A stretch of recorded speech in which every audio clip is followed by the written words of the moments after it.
Listen closely, for you have been walking through a kingdom of ghosts, blinded by the flickering light of your own misplaced hopes. You believe you are merely working or surviving a difficult season, but I tell you the cold truth. You are not in an office or a home. You are standing on a psychological battlefield where the soil is soaked with the blood of the naive. The walls around you are not made of brick, but of silent threats and invisible snares, and you have been marked as prey because you still play by the rules of a world that no longer exists for you. Have you ever wondered why the very soul you treated with the most exquisite kindness is the one who drains your essence the fastest? They do not need to scream to destroy you, nor do they need the bluntness of an insult. They cut deeper with the precision of a master surgeon, using nothing but a cold smirk, a calculated silence, or a truth so twisted it makes you doubt your own sanity. You are not dealing with a difficult personality. You are facing a strategist of the shadows who sees your empathy as nothing more than free ammunition to be fired back into your own heart. You tell yourself that you are the bigger person, that you are keeping the peace by absorbing their venom and smoothing over their jagged edges. I say to you with the weight of centuries that you are not keeping the peace, you are merely delaying a war that is already raging inside your own nervous system, and by hesitating, you are providing your enemies the very time they need to sharpen the blades they intend to bury in your back. Every time you explain yourself, every time you plead to be understood, you are handing them the map to your fortresses and showing them exactly where your walls are thinnest. Hear the oracle and let it etch itself into your mind like a command. Any man who tries to be good all the time is bound to come to ruin among the great number who are not good. To remain virtuous in a collective of the vile is not a sign of nobility, it is a voluntary death sentence. The abyss does not care for your intentions, it only cares that you are falling. If you do not learn to see the wolf beneath the skin of the lamb, you will not just be defeated, you will be consumed until there is nothing left of you to save. You must understand that in the courts of the manipulative, the moral codes you were taught at your mother's knee are not merely useless, they are the very poison that paralyzes your arm.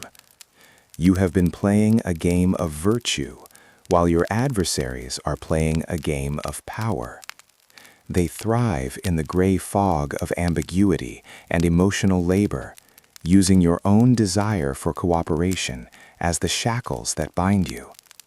You must now cast aside the veil of the victim and adopt the cold, piercing gaze of the architect. To a strategist, there are no friends or enemies in this toxic fog. There are only puppets and those who pull the strings. In this world of shadows, kindness without strategy is a voluntary death sentence. Your enemies do not seek your loyalty, they seek your hesitation. They feed upon your predictability, knowing that your noble heart cannot bear to be misunderstood. They plant seeds of doubt and watch you scramble to clear your name, but you must realize the trap. They do not want resolution, they want a reaction. Every time you utter the words, "That is not what I meant," or craft a long testament to clarify your intentions, you are doing nothing more than donning your own armor and handing them the map to your fortresses, showing them precisely where to strike you more effectively the next time. To transcend this chaos, you must observe the battlefield as a ruler observes a restless city.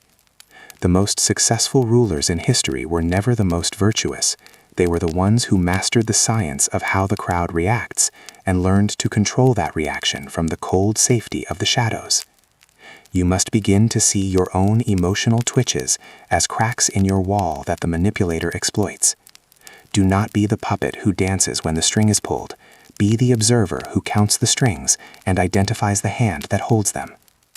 You have been taught that being agreeable is the mark of a good person, but I tell you that good people in these environments are merely used, while strategic people are respected. If you cannot be both loved and feared, it is infinitely safer to be feared, for fear is a currency you control, while love is a gift held in the hands of others. Wake from your trance of self-sacrifice. The moment you stop explaining yourself and start calculating the terrain, the power dynamic of the entire kingdom shifts in your favor. You are no longer part of their script. You are the one who burns the pages. Imagine, if you dare, a day when the venomous arrows of their provocation fall into a vast, silent void. Picture yourself standing amidst the storm of their petty dramas, as unshakable and silent as an ancient fortress of stone. They scream, they whisper, they twist the truth to bait your heart into a frantic dance, but you do not move. You feel the exquisite satisfaction of watching them spiral into madness, for they have lost the only key they ever possessed, the power of access to your emotions. They feed on your reaction.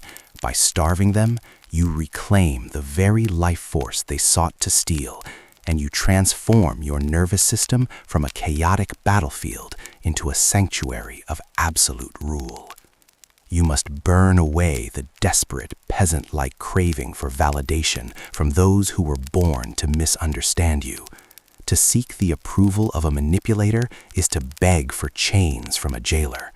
You do not need their understanding, nor do you require the fleeting warmth of their love, a gift they hold in their pockets only to withhold it when you do not obey. No, you seek something far more durable. You seek their awe, their hesitation, and their fear. As I have written, it is much safer to be feared than loved, for fear is a currency that remains firmly within your own grasp, while love is a debt that the fickle and the wicked will always find an excuse to default upon. To inhabit this throne of the mind, you must embrace the dual nature of power. You have been a lamb for too long, and the wolves have grown fat on your compliance. Hear this sacred law of survival. A lion cannot protect himself from traps, and the fox cannot defend himself from wolves. Therefore, one must be a fox to recognize traps, and a lion to frighten wolves. Your transformation begins when you stop reacting with the bluntness of an animal and start calculating with the cold precision of a prince. You shall be the fox who sees the gaslighting snare before it closes, and the lion whose icy silence makes the pack of wolves retreat in terror. This is the retrieval of your kingdom. You are no longer a victim navigating a toxic environment. You are a sovereign power observing a disordered province. By refusing to explain, refusing to soften, and refusing to engage, you draw a line in the sand that no man or woman dare cross without your permission. You are the architect now. The throne of your own peace is the only one that matters, and once you realize that you possess the power to simply walk away or go still, the monsters around you shrink into nothing more than noisy puppets with no one left to pull their strings. Behold the birth of your new self, colder, sharper, and utterly invincible. Now, the time for contemplation has passed, and the hour of the fox and the lion has arrived. Your first move in this disordered province is to master the lethal art of strategic silence. You must understand that your silence is not a sign of surrender, but the most powerful counterstrike in your arsenal. It is the first signal that you have decoded their blueprint and are no longer moving by it. Do not argue, do not clarify, and for the sake of your own crown, do not explain yourself. Every word you utter to a manipulator is merely handing them fresh ammunition to fire back into your own heart. When you go still and respond with nothing but cold neutrality, the manipulator loses their leverage and begins to flounder in the void you have created. Your silence is your most powerful counterstrike. Do not argue. Do not argue. When you stop reacting, they lose the leverage to manipulate you. Once you have mastered the silence, you must fortify your borders. You have been taught that setting limits is unkind, but I tell you that such thinking was designed to make you a servant to the whims of others.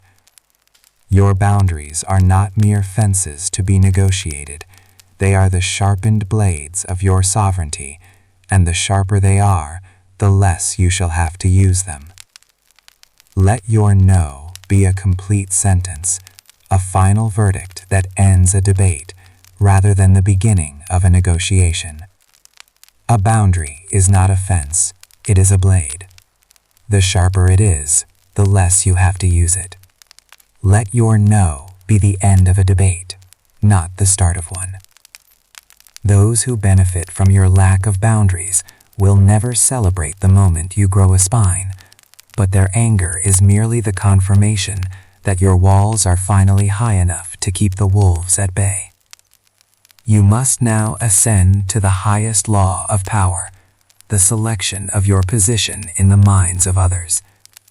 You have wasted your life force begging for the love of those who only sought to use your empathy as a chain. Hear the wisdom of the centuries.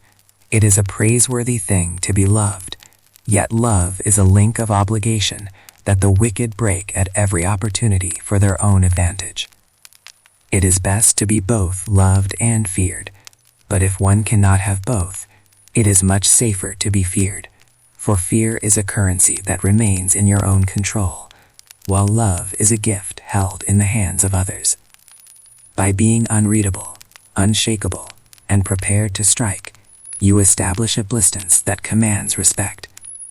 When they realize you no longer dance when the strings are pulled, they will replace their contempt with a terrifying realization.